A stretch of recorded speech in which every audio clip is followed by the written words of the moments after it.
சுகாதாரத்துறை அமைச்சர் விஜயபாஸ்கர் செய்தியாளர்களை சந்தித்து வருகிறார். நேரலையை பார்க்கலாம்.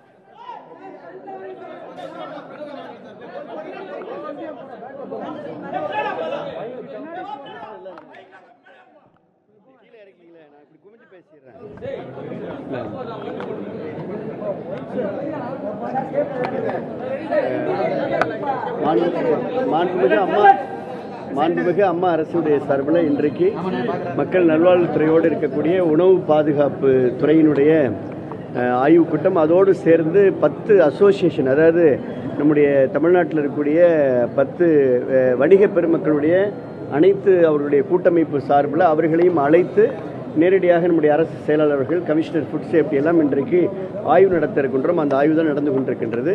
மாண்புமிகு அம்மாவுடைய அரசினுடைய நோக்கம் பொதுவாக தமிழகத்தில் எந்த கலப்படம் இல்லாத உணவு விநியோகத்தை உறுதிப்படுத்துவது என்ற அடிப்படையில் இந்த கூட்டம் நடத்தப்பட்டு கொண்டிருக்கிறது. அதே நேரத்தில் உணவு பாதுகாப்பு என்ற பெயரில் நம்முடைய வியாபார பெருமக்கள், வணிக பெருமக்கள் அவர்களுக்கு இருக்கக்கூடிய சில குறைகள் அதை களைகின்ற நோக்கமாகவும் இந்த கூட்டம் இன்றைக்கு ஏற்பாடு செய்யப்பட்டிருக்கிறது. வேறு ஏதாவது உங்களுக்கு கொஸ்டின்ஸ் இருக்கா?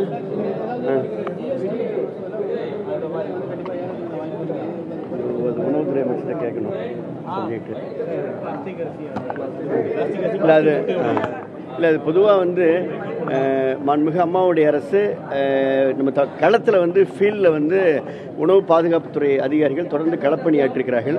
இல்லை, ஏற்கனவே இந்த பிளாஸ்டிக் அரிசி என்ற அந்த ஒரு தகவல் வந்த உடனே உணவு பாதுகாப்புத்துறை அதிகாரிகள் கிட்டத்தட்ட தமிழ்நாட்டில் இருக்கக்கூடிய 3124 கடைகளில் எங்களுடைய உணவு பாதுகாப்பு கமிஷனருடைய உத்தரவின் பேரில் உணவு பாதுகாப்புத்துறை அதிகாரிகள், அதே போல் ஃபுட் சேஃப்டி ஆஃபீஸர்ஸ், FSO எல்லாமே அவர்கள் சாம்பிள் எடுத்தாங்க, ஆய்வுகள் மேற்கொண்டாங்க. அதில் நம்ம எடுத்த எல்லா சாம்பிளையும் கிட்டத்தட்ட 6 ஆய்வகத்தில் நம்ம அதை பரிசோதனை செய்தோம்.